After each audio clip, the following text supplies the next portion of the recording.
Welcome to the Deep Dive. Today, we're embarking on a journey into the life and mind of an artist who, well, people routinely call him the most important painter of the 19th century. Hmm.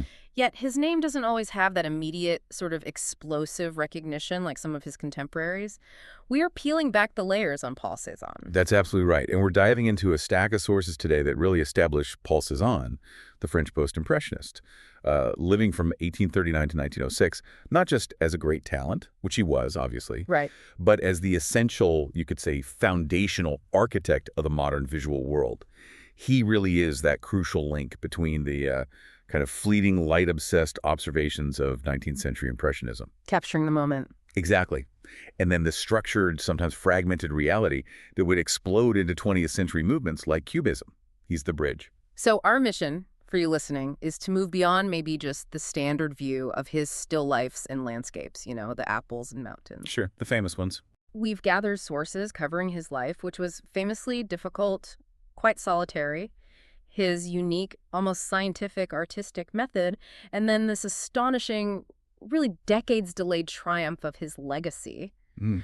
We really want to understand not just what Cézanne painted, but how his radical approach fundamentally changed the rules of seeing, of how we perceive things. And if you need just one thing, one quote, to really cement his importance, before we even dive in, let's go straight to the giants who followed him. Okay. Both Henri Matisse and Pablo Picasso. Hmm. I mean, the undisputed titans of early modernism, they both reportedly called Cézanne the father of us all. Wow. The father of us all. Yeah, that's not just praise, that's an admission. It tells you immediately he's absolutely crucial, not just some historical footnote. Modern painting, you could argue, starts right there with him in Aix-en-Provence. So when you hear that, he wasn't just another impressionist who kind of stuck around a bit longer. If he's the father, what was the revolutionary element? What did he actually change on the canvas? Well, he introduced entirely new ways of representing things. He basically rejected the, let's call it the comfortable visual lie of academic painting that had dominated for centuries. Which was based on? Single-point perspective, that fixed artificial window onto the world. Cézanne deliberately broke that. He started altering conventional approaches to perspective, focusing instead on the underlying permanent structure and, importantly, the volume of objects. Okay. He prioritized the formal qualities of art, the composition, the balance, the weight of forms, over just imitating the surface appearance of reality. His big goal really was to take the discoveries about light and color made by the Impressionists. Right. Their vibrant palettes. And impose a kind of classical, solid structure onto it. So it wasn't just about capturing the fleeting color of the apple, but maybe the sphere inside the apple, its appleness. Exactly. That's a great way to put it. He famously said he wanted to make Impressionism something solid and lasting like the art in the museums. He wasn't trying to just grab a single moment in time. He was digging for the enduring truth of an object's existence in space. Okay, let's unpack some of the contradictions in his personal life then, because it starts with this really unusual financial position for a quote-unquote struggling artist. We often picture post-impressionists as, starving in garrets. Right, the Van Gogh narrative. But Cézanne had this remarkable financial safety net. It's one of the great ironies of his story, absolutely. His father, Louis-Auguste Cézanne, started out as a milliner making hats, but was incredibly shrewd. He pivoted entirely and co-founded a successful regional bank, the Banque Cézanne et Capital. Wow, from hats to banking. Yeah, and that immediately put Paul in a totally different financial category than most of his peers. He had a security that artists like Monet, Renoir, or certainly Van Gogh could only dream of. It basically allowed him to pursue his art for decades without the intense pressure of having to sell constantly just to survive. That security must have been absolutely crucial, especially given the, decades of artistic rejection he faced. He could absorb the criticism without actually starving. Precisely. His father's wealth eventually meant Cézanne inherited a huge estate. The sources estimate it was around 400,000 francs, which was an enormous sum back then. This wealth completely relieved him of financial worries later in life. But, and this is the key, it did absolutely nothing to soothe the intense self-doubt, the social awkwardness, the public ridicule he endured for most of his career. It was this strange mix, emotional poverty alongside financial abundance. And his roots were in Aix-en-Provence, down south. That really laid the foundation for his intellectual life, didn't it? Particularly those childhood friendships. Oh, definitely. He grew up there, and that's where he formed that famous trio, Les Trois Inséparables, the Three Inseparables. Sounds very romantic. It does. It was Cézanne, Émile Zola, who'd become this giant of naturalist literature, of course, and Baptiste and Bayle. They formed this incredibly tight intellectual bond, reading Homer and Virgil together, swimming in the Ark River, debating everything from classical philosophy to, the latest art trends. That early grounding in the classics definitely informed his later ambition to bring that sense of classical permanence back into painting. But his father, the banker, had a rather different path in mind for his son. Oh, yes. The traditional, very authoritarian route. Louis Gazelle basically demanded that Paul enroll in law at the University of Aix-en-Provence in 1859. Not exactly the artistic dream. Not at all. And the sources make it pretty clear that Cézanne actively neglected his law studies. He much preferred spending his time doing life drawing and writing these passionate, sometimes maybe a bit melodramatic poems. The pull towards art was already just overwhelming that pragmatic security of a law career. So Zola encourages him, and he finally breaks away and heads to Paris in 1861. What happened when he actually got there, to the center of the art world? Did Zola's support kind of ease the transition? Not really, no. He immediately slammed into the brick wall of the French art establishment, the gatekeepers. He applied to the super prestigious École des Beaux-Arts and was flat out rejected. Ouch. Not just once, either. Twice. In 1861 and again in 1862. And this rejection apparently deeply shook even Zola's own faith in his friend's talent for a bit. Zola actually wrote to Bay about how Cézanne wanted to just pack up and go straight back home after the first refusal. That's devastating. It's hard to square that uncertainty with the later father of us all figure. Absolutely. Yeah. But again, his father's money provided that crucial cushion that allowed him to stay, even after the rejection. Since he couldn't get into the official école, he ended up attending the Free Académie Suisse. It was much less rigorous, but it gave him unrestricted access to models and drawing practice. So he kept working. He kept working. Spent hours copying masters like Rubens and Michelangelo at the Louvre. And crucially, his father, despite his disapproval of the art career, secured him a monthly stipend, over 150 francs, which was enough for basic living expenses. But then his personal life throws a massive wrench into the works, threatening that financial lifeline entirely. It really did. The big conflict blew up in 1878. Louis Auguste, the father, discovered Paul's long-standing relationship with Hortense Fiquet, who was a part-time model. And crucially, he discovered their illegitimate son, also named Paul Fils, who had actually been born 6 years earlier, back in 1872. And Cézanne had kept this a secret? Completely secret, for years. Yeah. Precisely to avoid his very conservative father's wrath. And the patriarch did not react well, I take it? Not well at all. Swiftly, punitively, he cut Paul's monthly allowance in half. Suddenly, Cézanne found himself in a genuine financial pinch for the first time in his life. He actually had to beg Zola for help. Now, eventually, the father did restore some of the funds, but that whole episode just perfectly underscores the constant tension in Cézanne's life. This pull between the freedom his money gave him and the emotional constriction imposed by his family, by society. He had the means to paint, but he had to hide the actual life he was living, the life he was sometimes painting from. Okay, let's shift to the evolution of his style. Starting with that initial phase, often called the Dark Period, roughly 1861 to 1870. And the Cézanne from this period, well, he's almost unrecognizable compared to the later work, isn't he? It's a really stunning contrast. This early period was all about thick, almost aggressive paint application and subject matter, driven by pure raw emotion rather than careful observation. He was soaking up influences from the drama of Romanticism, you think of Delacroix, and also the sort of grounded reality of Courbet. And the look. Very high contrast canvases, dominated by dark tones, lots of pure black, deep browns, murky grays, really somber stuff. And the sources mention a specific technique he used then that sounds almost, well, physically forceful. It was incredibly physical. He often used a palette knife, slapping the paint on in these massive, thick impasto strokes. He later actually referred to this phase using a pretty coarse term, une couillade. It's a bit vulgar, suggests a kind of ostentatious virility or a really aggressive masculine way of applying paint, almost like he was attacking the canvas. That makes sense thinking about the subject matter from that time. The sources describe it as having demonic erotic content. Why so dark? Well, it likely reflects the really turbulent, frustrated emotional state he was in back then. The rejections from the salon, the constant conflict with his father, his own intense self-doubt about his talent. He was painting scenes of passion, violence, things that were purely expressive coming from inside. Like specific examples. Yeah, look at works like The Abduction from 1867, or even more starkly, The Murder from around 1867 to 1870. It's exactly what it sounds like, this dark, brutal scene of one man stabbing a woman while an accomplice holds her down. These paintings are driven entirely by internal psychological turmoil. They completely lack that measured, calm, objective analysis that would define his mature work later on. Okay, so that raw, dark energy eventually gives way to the famous turning point, the Impressionist turn, around 1870, 1878. And the key figure here, the sort of artistic mentor, is Camille Pissarro. Pissarro was absolutely essential. You can't overstate his importance for Cézanne. Cézanne's whole artistic identity was basically transformed through the extensive time he spent working alongside Pissarro, mostly in Pontoise and Auvers-sur-Oise, just outside Paris. And Cézanne knew it, right? Oh, absolutely. He revered Pissarro. He called him God the Father, which tells you something, and later acknowledged we all stem from Pissarro. That shows the depth of his gratitude.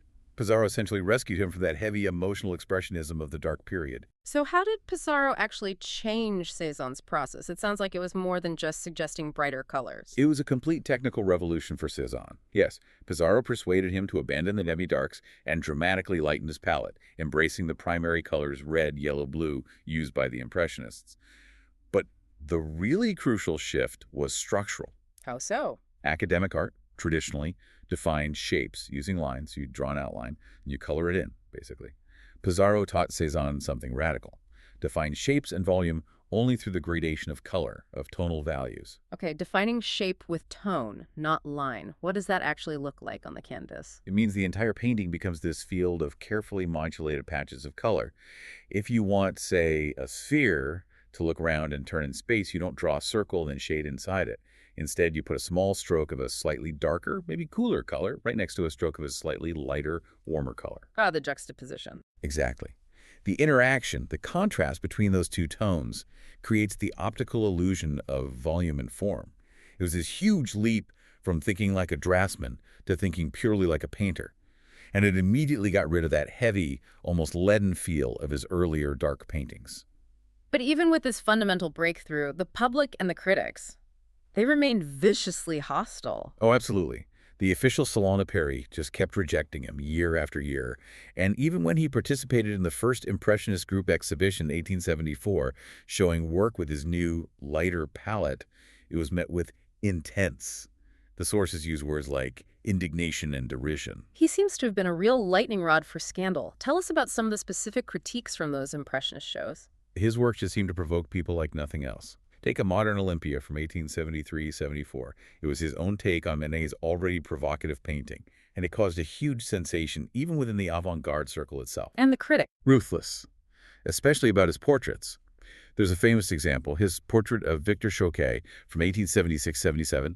Louis Leroy, who was a very prominent, very conservative critic, the same guy who inadvertently coined the term Impressionism as an insult. Right. Leroy absolutely savaged Cézanne's contribution to the Third Impressionist exhibition in 1877. This is where that infamous yellow fever line comes from. And that's the one. Leroy attacked the Choquet portrait, claiming the sitter's head looked the color of an old boot. Okay, fair enough, maybe harsh, but then he takes it further. Way further. He escalated the absurdity, suggesting the painting was so offensive it could actually give a pregnant woman a shock and cause yellow fever in the fruit of her womb. Wow, that's beyond art criticism. It's visceral hatred directed at the surface texture and color choices. Cézanne's lack of smooth, conventional finish wasn't seen as radical formal experimentation. It was seen as sheer incompetence, an insult. And that exhibition, 1877, that was it. That was the last time he ever showed with the Impressionists.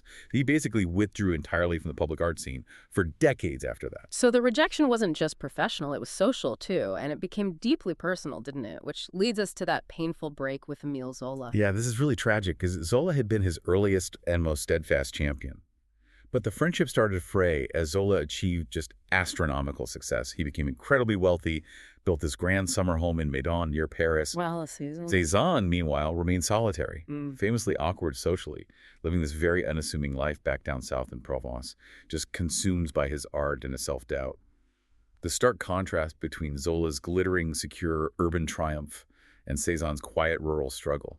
It just fueled Cézanne's own feelings of inadequacy. And then Zola, maybe without meaning to, delivered the final psychological blow using his own weapon, literature. Exactly. In 1886, Zola published his novel L'Œuvre, which translates as the masterpiece or the work of art. The book's central character is Claude Lantier, a painter who is ultimately a failure. He's suicidal, unable to translate his ambitious artistic vision into reality, into realization, that key Cézanne term. He just can't capture the truth he sees. And Cézanne saw himself in this character. Deeply. Even though Zola insisted it wasn't a direct portrait, Cézanne recognized so many details. The failed ambitions, the provincial background, the specific artistic struggles. He basically saw his own deepest, most painful insecurities laid bare and judged as fictional failure. How did he react to Zola? He sent Zola a very short, very formal note, just thanking him for sending the book. And for a long time, art historians claimed that, was it contact ceased forever right then, a complete and sudden rupture. But the sources suggest it's more complicated. Yeah, later discovered letters show that the truth is maybe a bit more nuanced and possibly even sadder. Well, the letters suggest that some form of communication actually did continue for a while after the book came out. So the official break wasn't quite as clean or instantaneous as the legend suggests, but the psychological damage was done. It was irrevocable. Zola had essentially diagnosed and then published Cézanne's most private internal struggle, confirming his deepest fear, that he was, in fact, a failure. The emotional core of the friendship, that deep trust, was just shattered. Cézanne retreated even further into himself and into Provence after that. And that same pivotal year, 1886, is also when he finally married Hortense Viquet. This also sounds like it was more pragmatic than romantic. Absolute. Pragmatic seems to be the consensus. The sources consistently paint a picture of a quite strained relationship. Cézanne was often described as being almost phobic about being touched, very reserved emotionally. He didn't marry Hortense out of some grand passion. So why then? He married her specifically to legitimize their son, Paul Fils, who was 14 years old by then, and whom Cézanne adored. This act provided a kind of domestic stability, just as his father died later that same year. And his father's death, of course, finally secured him that massive inheritance, stabilizing Cézanne's finances permanently. So by the end of 1886, he was free, materially at least, to pursue his incredibly difficult, almost impossible artistic quest in the relative solitude of Provence.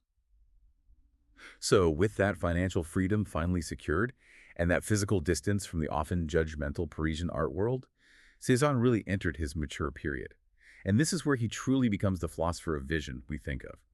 As we touched on earlier, his goal was incredibly profound. I want to make him Impressionism something solid and lasting like the art in the museums. Right, he wanted to fuse the ephemeral, the fleeting light the Impressionists captured with the eternal, the durable geometry you might see in someone like Poussin, a classical master he admired. And this quest led to his most famous, but also probably his most misunderstood piece of advice. Ah, yes. The infamous geometry quote, given to the younger painter Émile Bernard in a letter in 1904, treat nature according to cylinder, sphere, and cone, and put the whole in perspective. Why has that one line caused so much confusion over the years? Mostly because the next generation, particularly the Cubists, figures like Albert Gleizes and Jean Metzinger, they really seized upon that phrase. And they frequently misused it, taking it as a kind of cold, formalistic instruction manual. How did they interpret it? They saw it as a direct order to mechanically reduce nature to these basic geometric shapes. Chop up forms, analyze them, and place them geometrically on the canvas, almost like a blueprint. But the sources we have clarify that interpretation. What was Cézanne actually trying to get across? He was trying to articulate a way of seeing the world, not just a formula for drawing it. He wasn't telling artists to literally paint cylinders and cones everywhere. He was urging them to recognize that, fundamentally, a pear has the volume of a sphere, a tree trunk relates to a cylinder, and that understanding this underlying geometric truth is key to building solid form through color. So it's about perception first. Exactly. For Cézanne, if you could grasp that fundamental structure beneath the surface, then you could use color modulation, those subtle shifts in tone and temperature, to solidify that form on the canvas. It was a philosophy about finding the truth in perception, not just a technique for abstracting things. And this search for underlying structure drove his experiments with how our eyes actually work, pushing him way beyond the academic rules he hated. Absolutely. He was actively, almost scientifically, exploring the phenomenon of binocular vision. Traditional Renaissance perspective assumes a single fixed eye looking at the world like looking through a window. Right. But our sources really emphasize that Cézanne was trying to capture the complexity of having two eyes, which see the world from slightly different angles and perceive depth slightly differently, simultaneously. This intentional shattering of the single-point perspective creates an aesthetic experience of depth that actually mimics the reality of human sight much more closely. How does that actually manifest on the canvas? If someone listening were standing in front of one of his still lifes, how could they spot this binocular vision at work? You start noticing the deliberate mistakes, the anomalies that aren't mistakes at all. For instance, the edge of a tabletop might appear to tilt up slightly on one side and down slightly on the other, creating almost two different horizon lines within the same plane. Okay. Or an apple sitting on a plate might be painted as if seen from the side, but the front edge of that slate might be depicted as if you're looking down on it from above, suggesting you shifted your viewpoint. He wasn't getting it wrong. He was deliberately compressing multiple sequential moments of seeing into one single cohesive image. He's trying to paint the object as it exists in space over time, as our eyes naturally scan and interact with it. And this complexity, this attempt to capture lived experience, is what the philosopher Maurice Merleau-Ponty later analyzed so brilliantly, calling it a lived perspective. Yes, Merleau-Ponty really provided the deepest conceptual framework for understanding this. He argued that Cézanne was striving to reach a point where sight was also touch. He wasn't just painting what the eye registered passively. He wanted to paint the object as it is experienced by a body moving in space. The visual perception and the almost tactile feeling of the object's volume and presence had to merge to achieve a complete understanding. And this helps explain the almost agonizing slowness of his working method. It was meticulous to the point of obsession. If achieving this deep realization was tied to capturing this complex, multi-layered perception, well, it simply couldn't be rushed. The sources are full of accounts of this. A portrait could take, incredibly, 150 sittings. 150 sessions. Yeah. And he frequently regarded his own paintings as unfinished. Not necessarily because he was dissatisfied, but because he felt the act of painting, of perception, was this never-ending process of iteration, always getting closer to that elusive, perfect harmony, that realization. He would often delay dating or even signing works because he felt he might need to go back, make just one more adjustment based on a new sensation. So if we try to boil down his process, the sources give us Cézanne's own triad of key terms that essentially define his method: aller sur le motif, sensation, and réalisation. Those three terms really are the blueprint for his mature work. First, aller sur le motif. This means literally to go to the motif. But it's much more than just setting up an easel outdoors. The motif isn't just the subject like a landscape or a bowl of fruit. It's the motivation itself. It implies entering into this profound, almost meditative relationship with the external object or scene. It requires intense presence and concentration. Okay, so engaging deeply with the subject. Then comes sensation. Sensation is the absolutely critical intermediate step. It's the raw visual perception, the sensory data coming in, plus the psychological or emotional response that the perceived object triggers within the painter. He put it very clearly himself. Painting from nature does not mean copying the object. It means realizing its sensations. So it's subjective. It's where the objective world meets the subjective self. The color he chose, the way he applied the paint, became the perfect mediator, the bridge between the external reality he was observing and his internal, personal, emotional experience of that reality. And finally, the ultimate goal, realization. Realization is the culmination. It's the crucial, demanding act of physical translation, the actual painting itself. It's where he tries to merge these opposing movements, taking in the world, impression, and then giving it back, structuring it onto the canvas, expression. Cézanne apparently feared failing at this crucial step right up until his dying day. It was here that the complex, lived perspective gained from the motif and his unique personal sensation had to be perfectly translated using color modulation to achieve that solid sense of volume and structure. This was the absolute heart of his lifelong, often agonizing artistic struggle. Now, Cézanne had certain subjects that he returned to again and again, subjects that really allowed him to fully explore this meticulous method of realization. And we absolutely have to start with the natural landmark that became his personal laboratory, Mont Sainte-Victoire. Yes, the mountain. It was his constant companion, his obsession, really. The Mont Sainte-Victoire, this limestone ridge near his home and studio in the hills above Eke, was the absolute central theme of his mature and final periods.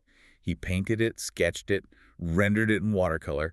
The sources say over 75 times in total. Why this particular mountain? Was it just because it was there, the proximity? Well, proximity certainly played a huge role, you can't deny that. But the sources offer a really fascinating, almost modern counterpoint to his obsession with timeless permanence. There's the suggestion that the initial inspiration for the specific series of paintings of the mountain might have come from the views he saw from the window of the newly opened Aix to Marseille train line. The train line. Yeah, it began operating in 1878, so think about that potential irony. The painter most dedicated to capturing eternal structure, possibly being inspired by the fleeting, fragmented views from a moving train window, the very symbol of modernity's speed. That's a fantastic juxtaposition. The blur of modernity potentially pushing him harder to find the underlying permanence. Exactly. It might have accelerated his desire to dissect and capture its fundamental structure. And he approached the mountain not just as a painter looking at a pretty view, but almost like a geologist. He specifically noted, and this is a great quote, "In order to paint a landscape correctly, I first have to recognize the geological stratification." Geological stratification. So he was literally thinking about the layers of rock, the physical history, the weight beneath the surface vegetation. That seems to be exactly it. And that's why, especially in his later works, the mountain begins to break down into these distinct planes of color that seem to stack up, recede, and interlock geometrically. He was painting its volume, its mass, its geological history, all filtered through the lens of his own intense sensation. He wasn't painting a postcard. He was painting a kind of cross-section of the Earth's deep time, observed right then and there. Amazing. Okay, let's move indoors. His still lifes, the apples and oranges, the jugs and cloths are arguably his most famous works, and they're legendary for how they disrupt traditional perspective. They really are masterpieces of compositional engineering, you could say. The key thing to remember about his still lifes is that they weren't primarily about the objects themselves, the fruit, the jugs, the skulls later on. They were about the arrangement, the intricate balance of shapes, colors, and weights on the two-dimensional canvas surface. And to achieve this perfect inner balance, he deliberately threw conventional linear perspective out the window. You mentioned earlier he would sometimes oversize objects. Can you expand on that kind of deliberate distortion? How did that serve the composition? He would manipulate objects in ways that might defy real-world physics, but made perfect sense for the painting's internal logic. Yeah. For example, he might paint a pear significantly larger than, say, the pottery jug sitting right next to it, purely to balance the visual weight of the colors or forms in that specific section of the canvas. You often see those tilting tabletops we mentioned, objects that seem like they should be about to fall over but feel perfectly stable within the painting's structure, or the ellipses of jars and bowls that don't quite match up if you try to apply strict perspective rules. He was using these optical adjustments to create a composition that felt more solid, more structurally sound as a painting than a simple photorealistic copy ever could. And his still lifes took a noticeably darker turn towards the very end of his life, reflecting his own internal state, didn't they? Yes, absolutely. The theme of death, the traditional Vanitas theme, emerges really powerfully in his final years, roughly from about 1898 to 1905. The most famous examples are those paintings of skulls, like the Pyramid of Skulls from around 1901. These works definitely reflect his increasing isolation, his bouts of depression, and a growing sense of resignation towards mortality, feelings that are echoed quite clearly in his letters from that time. A morbid subject. It is, but there's a fascinating detail about one of those skull paintings mentioned in the sources. Émile Bernard, who visited him near the end, noted that Cézanne was still changing the color and the form of the skull painting, almost daily. It shows that even with this morbid subject, the obsessive quest for realization, for getting the sensation just right through color and form, never stopped. Beyond the mountain and the fruit bowl, there's that other massive, very complex body of work. The Bathurst cycle. Ah, the Bathers, yes. This was a huge undertaking, about 140 paintings and sketches on this theme throughout his career. The Bathers cycle was really Cézanne's major attempt to achieve a kind of modern Arcadian harmony, consciously echoing classical masters he admired, like Poussin. He was trying to unite the human figure, often nude, with the landscape in a kind of timeless, permanent, almost monumental composition. This whole effort culminated, of course, in the three large versions of the Great Bathers, Les Grands Baigneux, which are incredible achievements.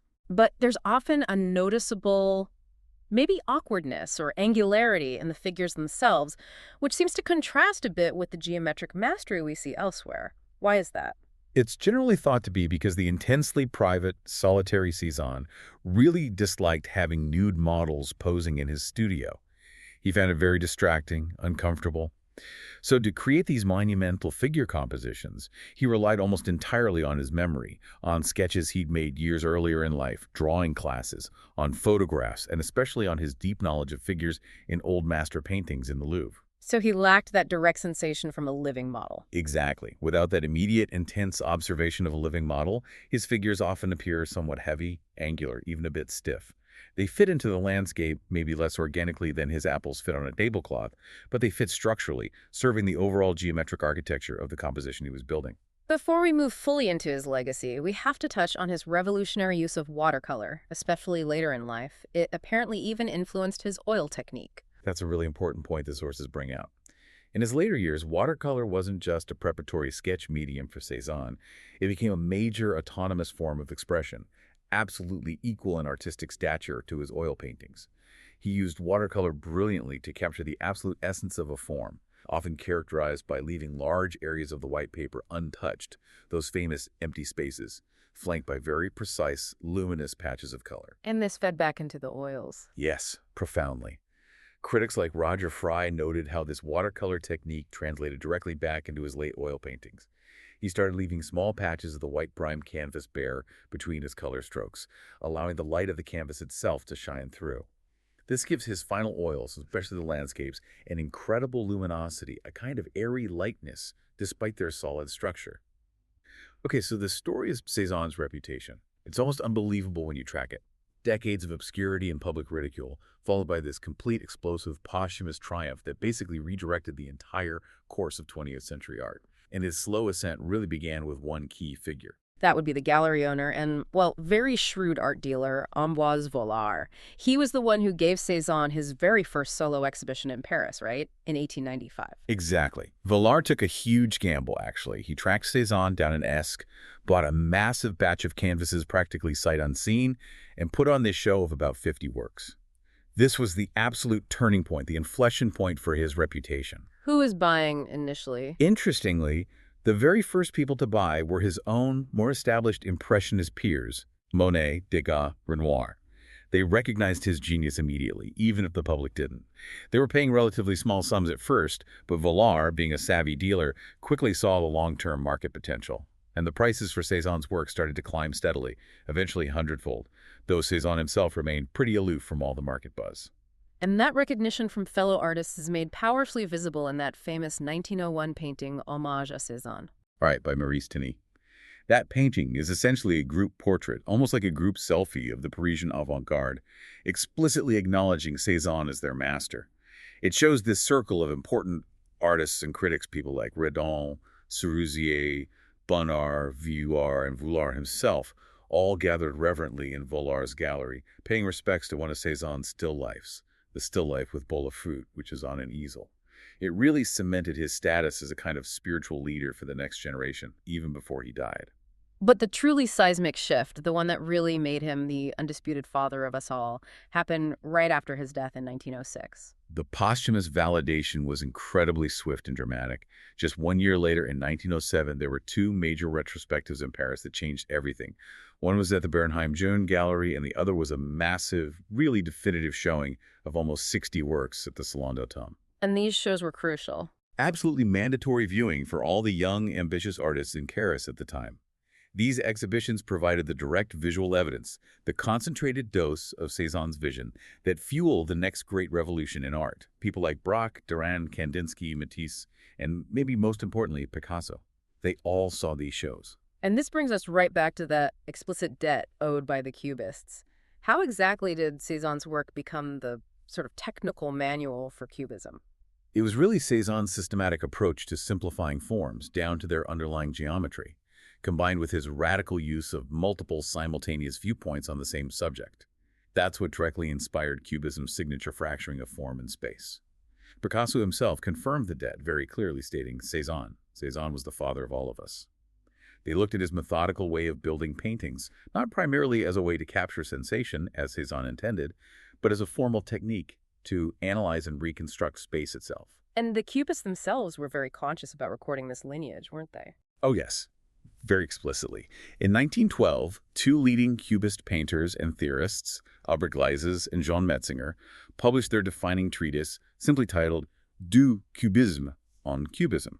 And in it, they directly credit Cézanne with teaching them the most important lesson of all, that changing the coloring of an object fundamentally changes its structure, and that the goal of painting was now about giving plastic form to our nature, moving completely away from just imitating appearances. And incredibly, his influence didn't just stay within painting, it actually leaped across genres entirely. We see echoes in literature, too. This is one of those fascinating discoveries from the sources, I think. Ernest Hemingway, the great American novelist, famously compared his own stripped-down prose style directly to Cézanne's landscapes. Hemingway said he was trying to achieve what he called structural depth in his writing.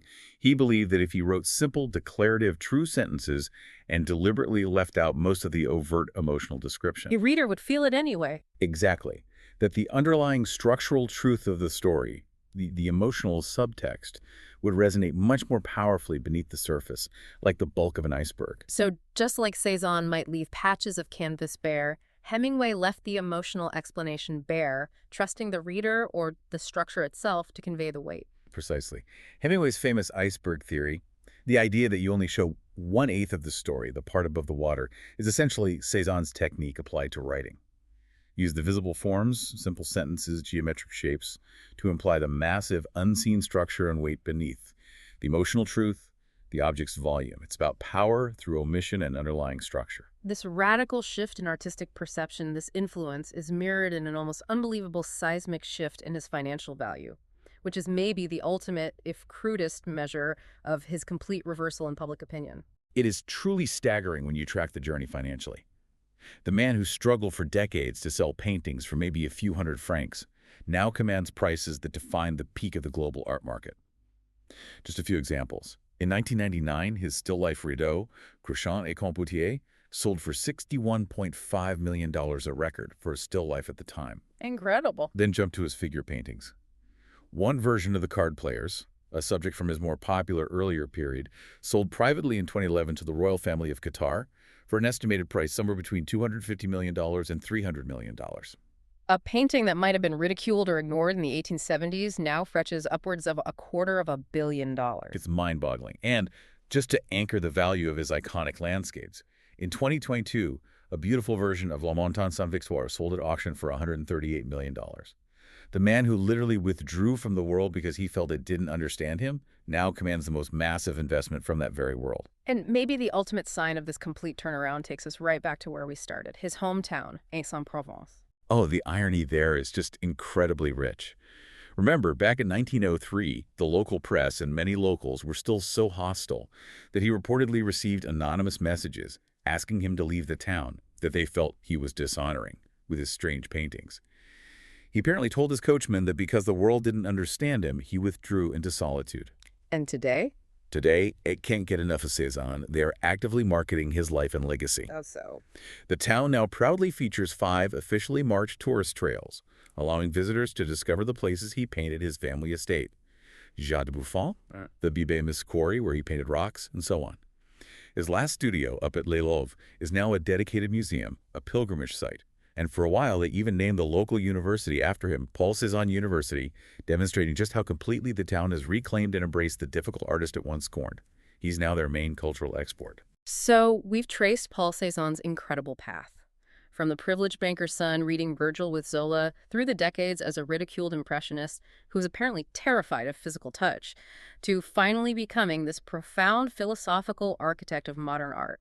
His slow, intense, obsessive pursuit of realization fundamentally redirected the entire aesthetic course of the 20th century. I think the key takeaway, if there is one, is that Cézanne was desperately trying to paint reality, not just as we're conditioned to see it through centuries of artistic convention, but as we truly, physically sense it in a lived, temporal way. Merleau-Ponty, the philosopher we mentioned, suggested Cézanne possessed almost a kind of sixth sense, that he could somehow sense reality in the process of becoming before it fully coalesced into the stable objects we normally perceive. He struggled relentlessly his entire life to embody, as he put it, a personal apperception in sensations. What really stands out to me now, thinking about it all, is the sheer intentionality, the slowness required for his method. We talked about the agonizing pace, 150 sessions for a single portrait. What if? What if Cézanne's incredibly slow, meticulous process, his demanding, solitary way of working, was actually his deep, maybe unconscious reaction against the accelerating speed and visual fragmentation of his own modern era? The Hmm. era of the railway, the photograph, the very train that ironically might have first inspired his most enduring subject, Mont Sainte-Victoire. Maybe he instinctively knew he had to slow way, way down to find the underlying truth beneath the blur. That's a really powerful framework to think about it. He consciously rejected superficial speed in favor of deep structural truth. So maybe, for you, the listener, living today surrounded by instant images, constant information overload, the relentless demand for rapid output, how does cultivating something like a Cézanne-like lived perspective, that intentional, slow, deep way of viewing the world where, as Merleau-Ponty suggested, sight becomes touch, how might that help you organize the chaos of your own modern life? How might it help you achieve a truer realization in whatever field you pursue? It's really the difference between just skimming the surface and truly understanding the structure beneath. Something to definitely mull over. Indeed. Until our next deep dive.